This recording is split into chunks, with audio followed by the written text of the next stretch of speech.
ஸ்ரீ கர்க சம்ஹிதை விஸ்வஜித் காண்டத்தின் 11ஆம் அத்தியாயம் தந்தவக்ரனின் தோல்வி மற்றும் கிருஷ்ண நாட்டின் மீது யாதவ படையின் வெற்றி. நாரத மாமுனிவர் கூறினார். பின்னர் பகவான் ஸ்ரீ கிருஷ்ணரின் 18 வலிமைமிக்க வீரர்களின் மகன்கள் இருவரும் இணைந்து வலிமைமிக்க தண்டவக்ரனுக்கு கடுமையான காயங்களை ஏற்படுத்தினர். காயமடைந்த தந்தவக்ரர் இரத்தத்தால் கரைப்பட்டு குங்குமப்பூவால் அலங்கரிக்கப்பட்ட உயரமான அரண்மனை போல அழகாக தெரிந்தார். அவர் தனது எதிரிகளின் தாக்குதல்களை புறக்கணித்தார். போர்க்களத்தில் கிருத்தவர்மன் அவரை அம்புகளால் தாக்கினார்.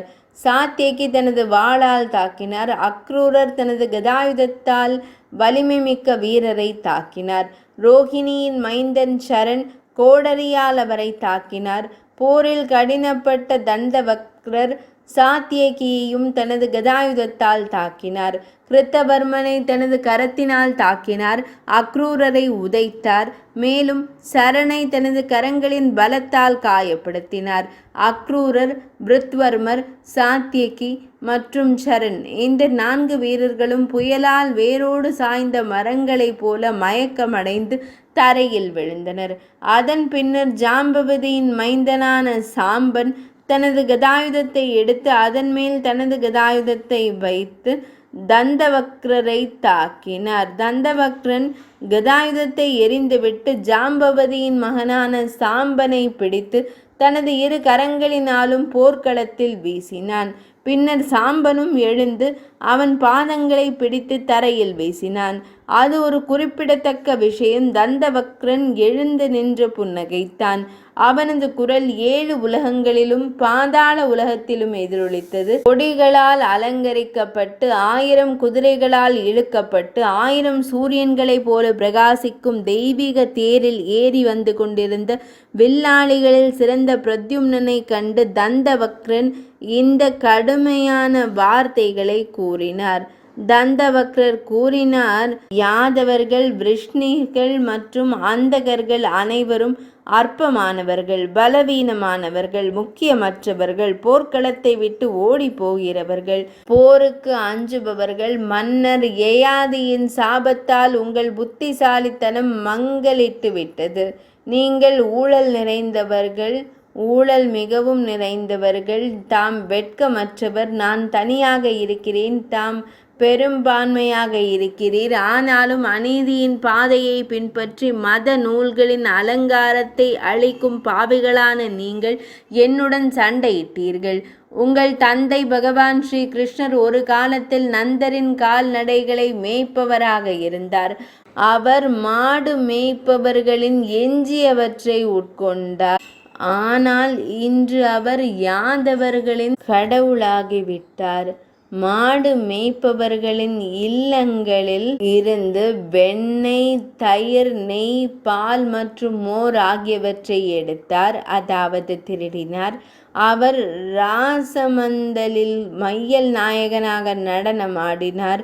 ஆனால் இப்போது ஜராசந்தனுக்கு பயந்து அவரும் கடலில் தஞ்சம் புகுந்துள்ளார். காளையவனனுக்கு முன் ஒரு கோழையைப் போல ஓடிப்போனவன் இன்று யதுநாதர் ஆகிவிட்டான். அவன் கொடுத்த சிறிய ராஜ்யத்தை பெற்ற பின்னர் உக்ரசேன மன்னர் அந்த அற்ப யாகத்திற்காக எல்லா யாகங்களிலும் சிறந்த ராஜசூய யாகத்தை செய்வார். காலத்தின் வேகம் தவிர்க்க இயலாதது. உலகம் முழுவதும் விசித்திரமாகிவிட்டது. மிகவும் பலவீனமான நரி சிங்கங்களையும் புலிகளையும் ஆள வந்துவிட்டது.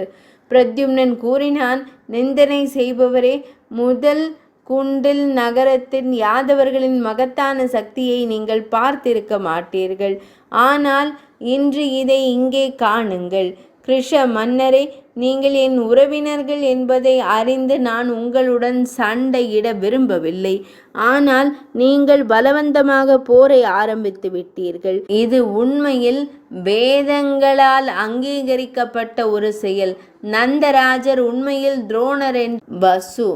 கோலோகத்தில் உள்ள வசுக்களில் சிறந்த வசு ஆவார். கோலோகத்திலிருந்து பிறந்தவர்கள் அவர்கள். தேவி ராதையில் உள்ள கோலோகத்திலிருந்து பிறந்தவர்கள் அனைவரும் இங்கே பிரஜத்திற்கு வந்துள்ளனர். தங்கள் கடந்த கால நற்பண்புகள் மற்றும் சிறந்த வரங்களால் பகவான் ஸ்ரீ கிருஷ்ணரை அடைந்த சில கோலோகவாசிகள் அங்கு கோலோகத்தில் உள்ள பெண்களும் உள்ளனர். பகவான் ஸ்ரீ கிருஷ்ணர் மிகவும் உயர்ந்தவர், எண்ணற்ற பிரபஞ்சங்களின் ஆட்சியாளர், கோலோகத்தில் உள்ளவர் மற்றும் உயர்ந்த பிரம்மம். தனது அனைத்து பிரகாசங்களுடனும் ஒன்றிணைந்த ஒருவரின் பிரகாசம் பிரம்மா மற்றும் பிற பெரிய கடவுள்களால் உயர்ந்த மனிதர் என்று அழைக்கப்படுகிறது. ஆம், கடந்த கால பேரரசராக இருந்த மருத் சக்கரவர்த்தி பகவான் ஸ்ரீ கிருஷ்ணரின் வரத்தால் யாதவ மன்னரான உக்ரசேனரானார்.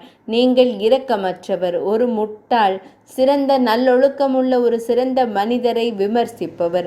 ஒரு சிங்கம் ஒரு நரியின் அழைப்பை கவனிக்காதது போல அரசர் உக்ரசேனரோ அல்லது பகவான் ஸ்ரீ கிருஷ்ணரோ உங்கள் முட்டாள்தனத்திற்கு எந்த கவனமும் செலுத்த மாட்டார்கள்.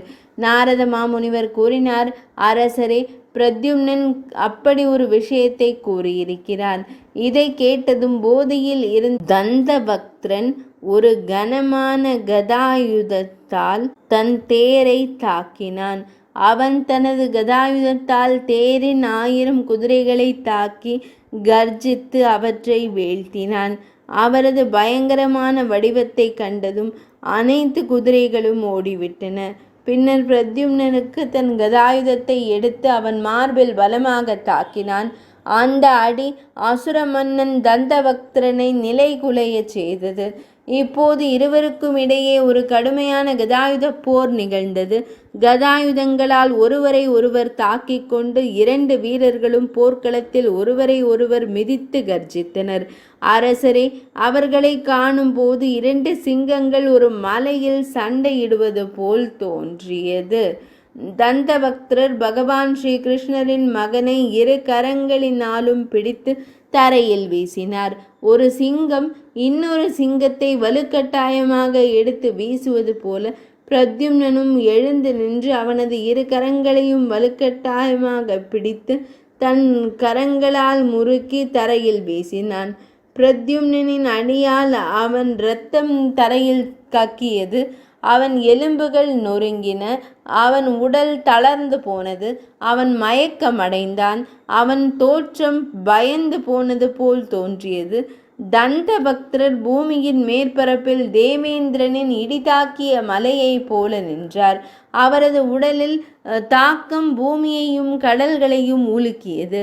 ராட்சதர்கள் நடுங்கினர். நட்சத்திரங்கள் அசைந்தன. கடல்கள் நடுங்கின. அரசரே, அவன் வீழ்ச்சியின் வெடிப்பு 3 உலகங்களின் காதுகளையும் செவிடாக்கியது.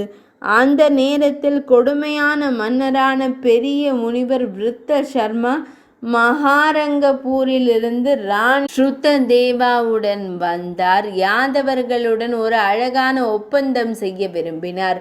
மிதிலேஸ்வர மன்னரே, சம்பரின் எதிரியான பிரத்யும்னனுக்கு பரிசுகளை வழங்கி தனது மகனை தன்னுடன் அழைத்து சென்று ஒரு ஒப்பந்தம் செய்து யது புங்கர்களால் வழிபடப்பட்ட பின்னர் அவர் மீண்டும் மகாரங்கபுரத்திற்கு சென்றார். இது ஸ்ரீ கர்க சம்ஹிதையின் விஸ்வஜித் காண்டத்தில் உள்ள நாரத மாமுனிவர் பகுலாஸ்வ மன்னர் சம்பாதம் என்றழைக்கப்படும் உரையாடலில் உருவான தந்தவக்திரனுடனான போரில் கிருஷ்ண நாட்டின் மீது வெற்றி என்ற தலைப்பு கொண்ட 11ஆம் அத்தியாயம் இனிதே நிறைவடைந்தது.